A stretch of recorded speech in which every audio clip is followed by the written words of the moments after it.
الحمد لله وكفى، والصلاة والسلام على حبيبه المصطفى وعلى آله وأصحابه الشرفاء. أما بعد، عباد الله، أوصيكم ونفسي بتقوى الله فقد فاز المتقون. يا أيها الذين آمنوا اتقوا الله وقولوا قولا سديدا يصلح لكم أعمالكم ويغفر لكم ذنوبكم، ومن يطع الله ورسوله فقد فاز فوزا عظيما. جعلني الله وإياكم من الفائزين. الحمد لله. بعدكم حميدي الله سبحانه وتعالى لكم تكيا رحمة أماني كفزي شاكي لكفزي شيخ ونقوم محمد صلى الله عليه وسلم. نوصيني نكزام نجوسي نفسيان كمشاء الله سبحانه وتعالى kufaulu hapa duniani na akhera ni kumwogopa Allah subhanahu wa ta'ala na kumtii Allah subhanahu wa ta'ala na Mtume Muhammad sallallahu alayhi wasallam.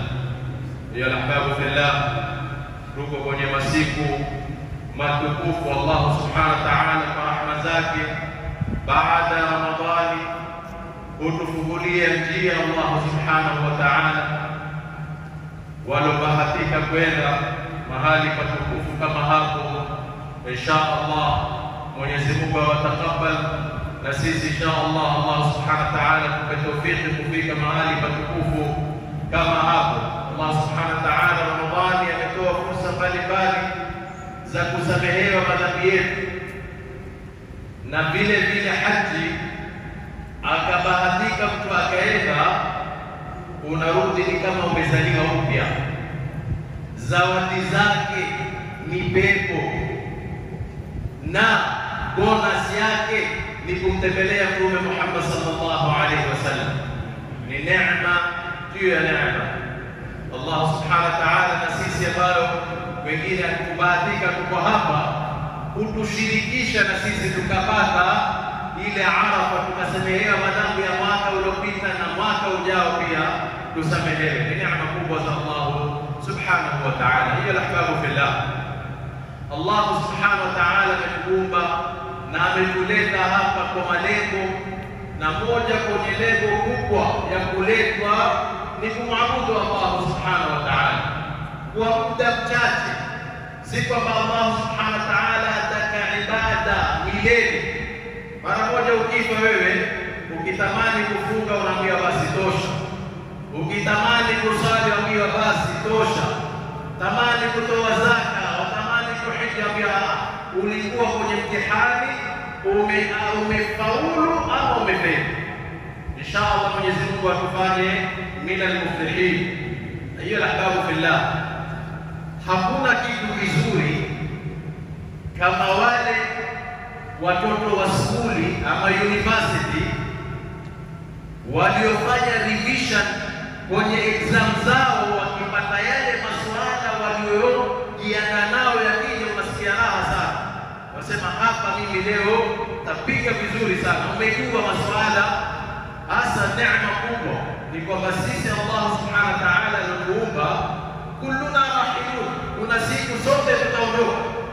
Ndio wanasema within 100 years, miaka 100, sote tulioko hapa tutakuwa kwenye makaburi yetu. Sasa mwisho wa safari ya ahbabu fillah kuna maswala yanaanza kaburini, na huko mbele pia ukienda kuna maswala. Hasa maswala kama hayo, uzuri Mola Jalla Jalalu ametutayarisha na ametutumiliza Mtume sallallahu alaihi wasallam akatueleza ni maswala gani. Hasa kule kujua kwamba mbele yako kuna maswala, lazima uangalie jawabu nzuri. Ukiingia kwenye kaburi lako unaulizwa, kuna maswala unaulizwa, man rabbuka, nani mola wako? Allah subhanahu wa ta'ala walioishi na maamrisho ya Allah subhanahu wa ta'ala na makatazo yake. Allah yuthabbitu Allahu alladhina amanu bilqawli thabit fi hayati dunya wa fil akhirah. Allah subhanahu wa ta'ala hukusanyishia kwa sababu ile revision aliyokupa ni yeye akiulizwa nani Mola wako mlezi, hapa sisi kwenye swala zetu aliyotufaradhishia yuatuandaa. Wewe ukiulizwa mambo kutoka hapa tayari anakufundisha. Ukishafunga swala wewe ukisoma suratul Fatiha sema alhamdulillahi rabbil alamin, wakumbusha kwamba rabbul alamin Allah subhanahu wa ta'ala. Ukienda rukuu subhana rabbiyal azim, wakumbusha kwamba rabb ni Mwenyezi Mungu subhanahu wa ta'ala. Ukija mbele kuulizwa ujue namna ya kujibu.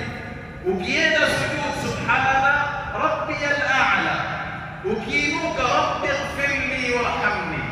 Ukishamaliza rabbana taqabbal, kila mara kwa mara elfu ngapi umeripiti. Ukienda pale swala Mola wako na ni yule uliokuwa ukimwabudu, ni yule uliokuwa rabbul alamin, yeye Allah subhanahu wa ta'ala. Sasa swala kama hiyo ikija tayari, alhamdulillah, Allah subhanahu wa ta'ala ametuandaa vizuri. Dini yako alhamdulillah ni Uislamu, mtumi wako ama huyu ulotumilizwa ni nani? Ni yule uliokuwa ukimtamani, ni yule uliokuwa ukimfuata, ni yule aliyokuwa qudwa hasana kwako, Bwana Mtume Muhammad sallallahu alayhi wasallam. Asa Allah subhanahu wa ta'ala hukusahilishia.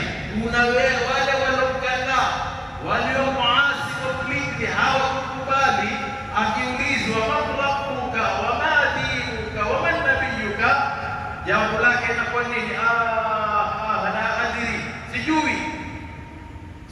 Sasa yarkabu billah, tukisonga mbele kwenye safari yetu, kuna masuala manne, ama ni manne ni matano, lakini Mtume Muhammad akasema ni manne tutakayoulizwa, na kila mmoja anasema Mtume Muhammad ataulizwa.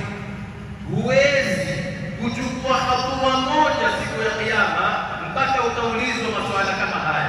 Lazima tujiandae mapema. Safari inakuja, si kwamba mtu akiwa ni mtu mzima ndio huondoka. 30 utaondoka, 50 utaondoka, ni 10 utaondoka, mwaka mmoja utaondoka, hukuzaliwa utaondoka. Umetoka kufungoni tayari apelekwa makaburini. Sasa kuna haya masuala kwa Mtume sallallahu alayhi wasallam anasema la tazulu qadama 'abdin yawm al-qiyamah hatta yusala an 'amali. Hatochukua hatua moja mimi na wewe tuandae hizi swala, ziko ni neema kubwa. Wewe mtoto wa skuli umpatie ile examination question, wewe unaje? Atasikia raha kwamba kesho maswala yatakaulizwa kesho, tayari leo anayajua yote, anaweza kufanya revision akapata 100%. Mara nyingi upata duni atayajiandaa kwa maswala haya, anakuja mengine complete. Hasa lakini rahma ya Allah subhanahu wa ta'ala kututumiliza Mtume sallallahu alayhi wasallam, wama yantiqu 'anil hawa in huwa illa wahyun yuha. Waambie Muhammad la tazulu qadama 'abdin yawm al-qiyamah hatta yusala 'an 40. Pataulizwe mambo manne. Mtume sallallahu alayhi wasallam anasema an umrihi fima afna, umri wake tumekupa umri, na kila siku ikiongezeka ni neema, ni zawadi. Fima afna, lakini umemaliza vipi umri wako? Na khutba yetu inshallah taala leo itakuwa kwenye mambo haya manne. Wa an jasadihi fima abla, umekupa huyu mwili, umeutumia vipi mpaka ukamalizika kwa watu mzima? Umekuja umeutumia vipi? Wa an mali, hapa ndio swala mbili. Min aina iktasaba, hayo mali yake kila shilingi moja umeyatuma vipi? Ukishatenda pita salama kwamba nimeyatuma kwa njia ya halali. Wa fima anfaqa, sasa umeyatumia vipi? Tumekupa mali ni amana, umekuja mikono mitupu, utaishi uyatumie na malaika na mwenyewe jalla jalaluhu huyokuangalia, na utaondoka mikono mitupu. Lakini si ulipokuja mikono mitupu, umeondoka hapa na maswala ambayo yatakakwenda kujibiwa mbele za Allah subhanahu wa ta'ala. Hasa anasema wa an malihi min aina iktasabahu, na mali yake, umeyatuma vipi hayo mali yako na umeyatumia vipi.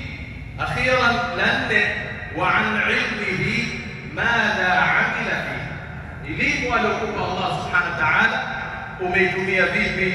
Ndio itakuwa inshallah taala kwa muda mchache khutba yetu. Allah subhanahu wa ta'ala anasema hiyo siku maswala yako hakuna shaka na tutaulizwa. Anasema waqifuhum innahum mas'ulun, wasimamisheni mbele za Allah subhanahu wa ta'ala na waulizwe innahum mas'ulun. Hapa tukiangalia kaburini kuna maswala matatu ama pengine zaidi, na haya manne yaliyokuja kuna hakika nayo Mtume sallallahu alaihi wasallam, hayo ni saba. Wana maswala mengine Mola subhanahu wa ta'ala amesema kwenye Qur'ani, la tus'alunna yawma idhin 'anil na'im, mtakuja kuulizwa neema mliopewa na Allah subhanahu wa ta'ala ni kiasi gani. Neema za Allah anakwambia, wa in ta'uddu ni'matallahi la tuhsuha, tumezidiwa na neema mbalimbali na utakuja kuulizwa kila neema uliopewa na Allah subhanahu wa ta'ala umeitumia vipi. Na mwisho utaondoka na utasimama mbele za Allah subhanahu wa ta'ala. Anasema waqifuhum innahum mas'ulun, wa Mtume sallallahu alaihi wasallam anasema mtasimama wewe na Allah subhanahu wa ta'ala, hakuna tarjuma, hakuna mwenye kutetea, hakuna huyu doya.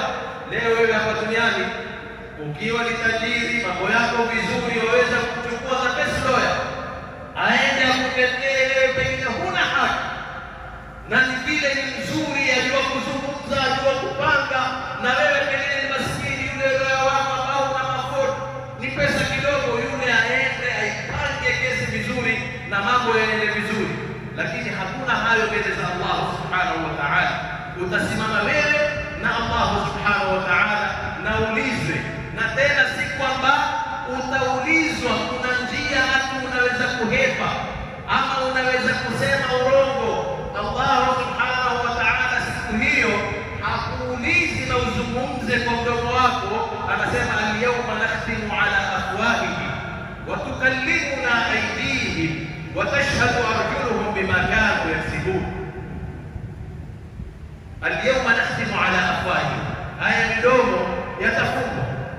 Wa tukallimuna aydihim, sikuiba, umechukua rishwa, umekula mali yatima, ukafanya mabaya, haya mikono itakuja kuzungumza.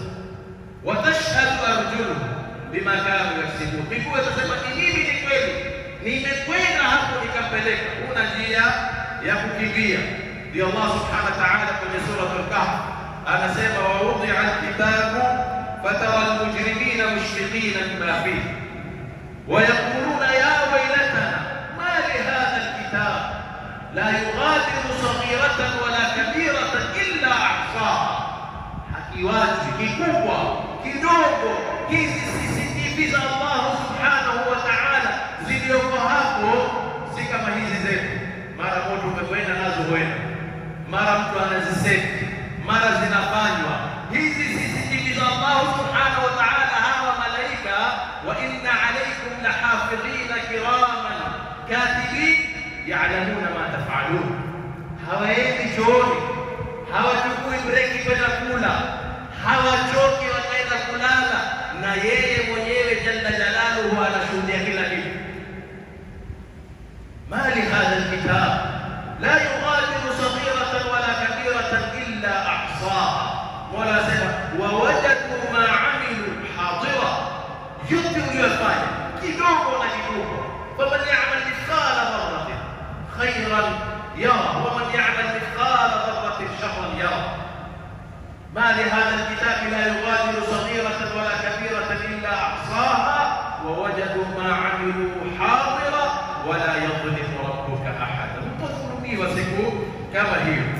Sasa swala ya kwanza, Bwana Mtume sallallahu alaihi wasallam anasema kwenye masuala haya manne ambayo kila mmoja hatochukua hatua moja mpaka ataulizwa an umrihi fima afnah, umri wake, umri wako uliopewa na Allah subhanahu wa ta'ala umeumaliza vipi? ni muhimu hiyo ahbabu fillah. Ikiwa wewe lengo uloletwa nalo ni kumwabudu Allah, ukawa umesema ama umepatikana kwamba ulikuwa umemaliza umri wako kwenye elimu, kwenye ibada, kwenye mambo ya khairi, hani'an, kwenye kutafuta radhi za Allah subhanahu wa ta'ala, kutafuta pepo ya Allah subhanahu wa ta'ala, umefaulu. Lakini ikiwa time yako, umri wako umeutumia kwenye usingizi mwingi, kucheza, uko kwenye makarata, uko kwenye miraa na haya na yale, utakuja kujuta ndugu yangu. Ndio moja kwenye watu wema anasema mwanadamu kwenye saa 24 hizi anapofaa kuzigawanya, yule average, si mcha Mungu sana, ni mtu average, anasema anafaa hizo saa 24 azigawanye mahali patatu. Masaa 8 alale, au penda sana masaa 8 afanye kazi, na masaa 8 ayafanyie ibada, ayafanyie akhira yake. Ukiangalia na kupendeleza, alhamdulillah, yale 8 ya usingizi hakupunguzi, na bali huongeza. Kailula tukaongeza, usiku umepiga usiku mzima wewe, pengine hata alfajiri pia hukondoka, na tena waamke useme ni kailula pia ni sunna, na umekula lunch pia uongeze kidogo. Ukiangalia yale masaa 8, kila ukipata fursa unaongeza kidogo. Ukiangalia yale 8 ya kazi pia nayo alhamdulillah utayahakikisha mpaka swala ya asiri kuadhiniwa, biashara kidogo yaenda kidogo, wacha fadhali bebe msala wangu nisali hapa haraka, nitakuwa napoteza time kwenda msikitini nikirudi. Pata alhamdulillah kiwa yosali, alhamdulillah neema, wasali at least wasali pale. Kuna yule ambayo biashara inachukua hata kule kusali anaona ni kupoteza time. Ndio moja kwenye madoktori, daktari wa watu maduat walikwenda kumpa da'wa, akamwambia ndugu yangu, fanya bidii, msikiti hapa karibu, uende usali swala zako hata kidogo. Akasema it is no longer practical to be going 5 times a day. Haiwezekani. Mimi na patient huyo anaingia huwa akitoka, nikimwona moja shilingi 3,000, niende kule mpaka kurudi mangapi taneni hapo hapa, kwa it is no longer practical. Haiwezekani. Hasa upate yote utakayokusanya, Allah subhanahu wa ta'ala kwa mwenye hasara kubwa ni wewe. Ya ayyuhalladhina amanu la tulhikum amwalukum wala auladukum an dhikrillah wa man yaf'al dhalika fa ulaika humul khasirun. Usishughulishwe dunia, biashara, watoto na nini, na kuacha ulioamrishwa na Allah subhanahu wa ta'ala, wa man yaf'al dhalika fa ulaika humul khasirun. Hatusemi tusifanye makazi, tufanye, lakini ile dakika kidogo. Mbona kwenye usingizi tunahakikisha 8 yanapatikana? Mbona kwenye makazi tunahakikisha mpaka overtime? Lakini kweli kwenye zile 8 ulioambiwa zisukume kwenye akhira yako, kwenye ibada, ni wangapi wanazipeleka nusu yake? 4. Wacha si 8. Ukiangalia swala zetu hizi ni dakika 10 na imamu akachelewesha kidogo, anashika kule mlangoni. Bwana hatuwezi bwana, wengine wajua miguu yetu ni hali gani bwana, wewe ni hivi, akachelewesha tu kidogo. Hasa ukiswali ni zile dakika 10, swala 5 dakika 50, awadi kuna wengine salamu moja akitoa hapa ya pili atakutoka wote, takimbia moja kwa moja atakaenda kule ile awadi mpaka tukapewa ofa ni pepo. Mtume sallallahu alaihi wasallam anasema mwenye kuswali akamaliza akasoma ayatul kursi, hakuna kinachomzuia yeye kwenda peponi isipokuwa yeye tu kufa. Huyo hatungojei. Mwenye kusoma subhanallah 33, alhamdulillah 33, Allahu akbar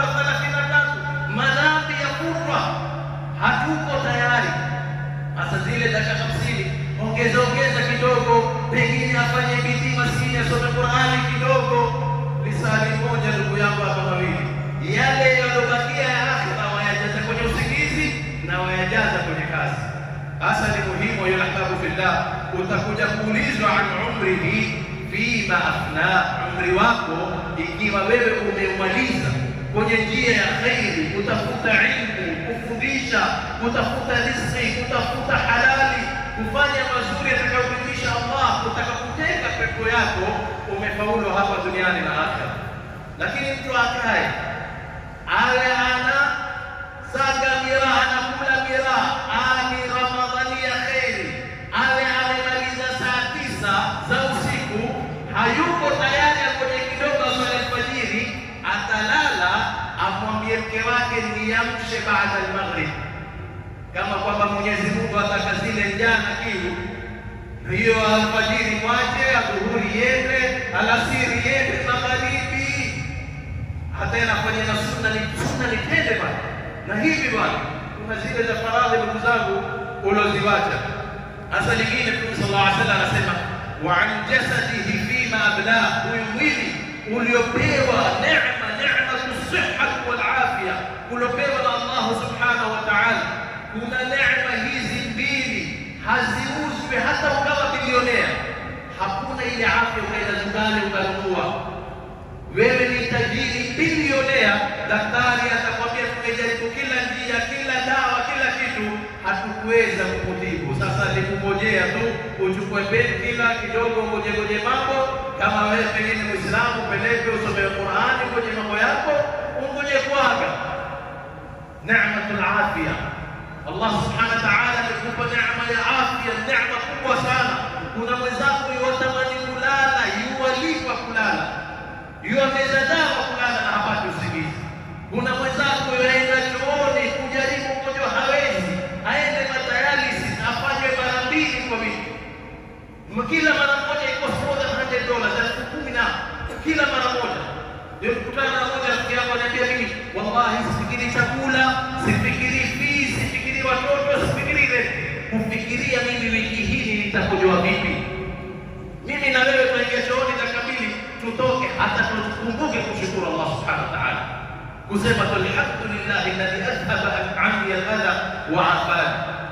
Lingine Allah subhanahu wa ta'ala ni huyo umri aliyokupa wewe, malakul mauti akaja ukamwambia na milioni 10 benki, mimi chukua zote, niongezee lisali moja, atakuongezea, haziuzwi. Allah subhanahu wa ta'ala amekupa bure, la ajabu wazipoteza na zaenda bila na utaulizwa na Allah subhanahu wa ta'ala wa an jasadihi fima abla, umetumia vipi kukusanya dunia? Umetumia vipi? Umetumia kwenye taa ya Allah subhanahu wa ta'ala, ndio utakuwa umefaulu. Mali na tatu, Mtume asala anasema wa an malihi min aina iktasabahu, mali riziki zako kutoka kabla hujakuja, ulipokuwa tumboni kwa mamako Allah ameanza kukuruzuku na riziki zako andikiwa mpaka the last day ya kuondoka hapa duniani. Kule ukiiba, ukila mali ya yatima, ukinyang'anya huyu, fanya zile dhulma, ni mbinu tu ya kutafuta, hazikuongezee zile riziki zako, ni kujimaliza tu kwa mbele. Sasa ni aina kitasababu, umepata wapi? Umepata ni rishwa, umenyang'anya ni mali ya yatima, umeiba, umechukua njia mbinu mbalimbali, utakuja kujuta ndugu yangu. Maanake umekuja mikono mitupu na utaondoka mikono mitupu. Hutolala kaburini na mto, utaingia hapo hapo na mchanga ndugu yangu. Hapa tu tunahurika, tunaambiwa wanadamu tunapokuja tunakuja sawa sawa, wote huja hatukufa chochote. Ni hapa tu katikati kidogo, huyu amepata maji kidogo, huyu nini ndio akapata kiburi. Walijua mimi nani, wajua naweza kufanya nini, lakini tukiondoka wote ondoka sawa sawa. Kila mmoja ameondoka na sanda tu, si kwamba huyo alikuwa ni tajiri, sanda yake ni utajiri, ama kaburi litapangwa vizuri, utaenda hivyo hivyo empty handed. Lakini wewe utaenda na maswala mazito yanakuuliza pale ya kungojea, mali yako umeyatuma vipi? Ikiwa wewe hukujali ni kwa njia za riba, hata umeambiwa ni kama kupigana na Allah subhanahu wa ta'ala, hata kama umetishiwa kwamba ni kama kuzini na mzazi wako, bado hata hujali wewe, bora nipate ile nyumba, bora nipate ile, bora nipate, muhimu nikusanye tu hiyo dunia. Mali yako umeyapata vipi? Ya pili, umeyatumia vipi? Na Mtume sallallahu alaihi wasallam, usikize Mtume sallallahu alaihi wasallam anasema, innahu la yadkhulu aljannata lahmun nabata min suhtin. Kipande chochote wewe ukichukua kile chakula ulokituma kwa njia haramu, kitaingia kwenye mwili wako, iwe sababu ya kukua kipande fulani cha mwili wako. Mtume sallallahu alaihi wasallam anasema, la yadkhulu aljanna lahmun nabata min suhtin. Kipande chochote kilokuwa kwa njia ya haramu, annaru aula bihi, takuwa ni sababu ya kuchoka kipande kile mpaka kichoka na Allah subhanahu wa ta'ala. Ndio Mtume sallallahu alaihi wasallam akatueleza kabla ya 1400 tukaeleza kwamba zama kama hizi zetu tunazoziishi zitakuja. Anasema, la yatiyanna ala nnasi zamanun la yubali almar'u bima akhadha almal. Utakuja zama watu wazitawajia zama, mtu hatojali mali nimepata vipi, ni ya watoto wa ndugu yangu, ni ya jirani yangu, ni ya umma, bora nipate. Mtume sallallahu alaihi wasallam anasema, la yubali almar'u bima akhadha almal am min halal au min haram, ni kwa halali ama haramu. Na hata ukakumbusha, anakwambia inna Allaha ghafurur rahim, anakwambia la taqnatu min rahmatillah, inna Allaha yaghfiru dhunuba jami'an. Mola husamehe madhambi yote, bora atakwambia na kila mwaka nitaenda haji mimi, umekula mali yatima, umenyang'anya, umefanya na kila kitu, haji mara 100. Allah subhanahu wa ta'ala atakusamehe dhulma za watu. La lingine ahbabu fillah, baada kwamba wewe umeulizwa hayo mali umeyapata vipi, kuna swala, ikiwa umeyatuma kwa njia ya halali ya khairi nzuri anayoridhikia Allah subhanahu wa ta'ala, tumekupa wafima anfaqa, umeyatumia vipi? Umeyatumia kwa njia za khairi, kwenye mambo ya khairi, utakuja kuulizwa na Allah subhanahu wa ta'ala. Waletewa mambo, waletewa mipango mizuri ya kutoa huko tayari, lakini mambo mengine ambayo hayamridhishi Allah subhanahu wa ta'ala kwa tayari, ni harusi, iwe ni holi la kitatu, jambo fulani hivi ulitowe na utowe, utakuja kuulizwa. Hujakatazwa kutumia kwa njia anayopenda Allah subhanahu wa ta'ala, kwa njia ya mubah, lakini anakwambia wala tusrifu, inna Allah la yuhibbu al-musrifin. Taingia kwenye watu ambao hawapendi na Allah subhanahu wa ta'ala. Haya ni masuala yako mbele yetu, ndugu zangu. Siku tukienda mbele za Allah subhanahu wa ta'ala, anasema wa an ilmihi madha amila fihi, elimu tulokupa Allah subhanahu wa ta'ala amekufungulia, ukajua, ukasoma. Je, ile elimu umeitumia ama ulikuwa wafundisha? Ndio moja akawa ametoa khutba, lan tanalu albirra hatta tu'minu hatta tunfiqu mimma tuhibbun. Hatopata pepo radhi za Allah subhanahu wa ta'ala mpaka kutoa kile unachokipenda. Hasa mtoto wake akaingia nyumbani moja kwa moja, baada ya khutba akaathirika, akaenda akachukua ile kanzu nzuri ya babake, akaenda akampa maskini kule, kutaka kumpa baba, akawa ameingia nyumbani. Nini tena kunani? Anamwambia, sisi wewe umesema msikitini la tanalu albirra hatta tunfiqu. Akasema, sisi hunaenda na watu kufanya rejesha bwana. Sasa ya ahbabu fillah, elimu ndio siku ya kiyama adhabu kubwa. Allah subhanahu wa ta'ala waadhibu wale alowapa elimu wakawa hawatumii. Wa alimu bi'ilmihi lam ya'mal mu'adhabun min qabl ibadi al-wathan. Kabla ya kuhuduma sanamu unakuwa ni sababu ya kuadhibiwa. Ya ahbabu fillah, elimu Allah subhanahu wa ta'ala, umejua hili ni haramu, umeepuka, hili ni faradhi, umelifanya, hii ni sunna, wewe ni mfano mzuri. Ukisimama wewe ni representative of the Prophet sallallahu alaihi wasallam, takana akhlaqi zako ziwe nzuri, muamala wako na watu uwe mzuri. Elimu yoyote aliyokupa Allah subhanahu wa ta'ala lazima uitumie vizuri. Akhiran, ayuha ahbabu fillah, salafuna salih walikuwa wakieliana na na kukumbushana kwenye mambo manne. Wakawa i'mal, wakisema fi shababika kibari, fanya, enda mbio, fanya bidii kwenye ujana wako kwa kukusaidia huko mbele, iwe ni akhera yako, iwe ikiwa ni mambo ya dunia umejifanyia, imefanya amal. Mtume anasema ujana wako.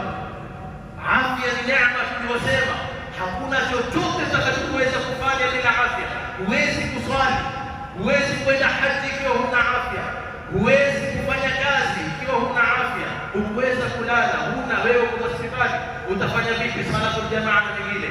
Watu upatiliza hiyo akabu fillah, kila mmoja atajibu maswala kama haya.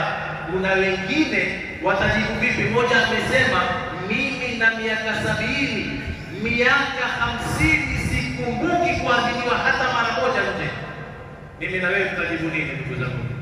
Miaka 50 anasema ile adhan ni kumkumbusha mtu alioghafilika. Mistaki kuhesabiwa kwenye alioghafilika. Basi wengine waambia salatu khairu min an-nawm, na shetani akwambia an-nawm khairu min as-salat. Sio ongeza dakika 5, ongeza tano nyingine, huyo shachukua na maji, sala ya fajiri imekwenda.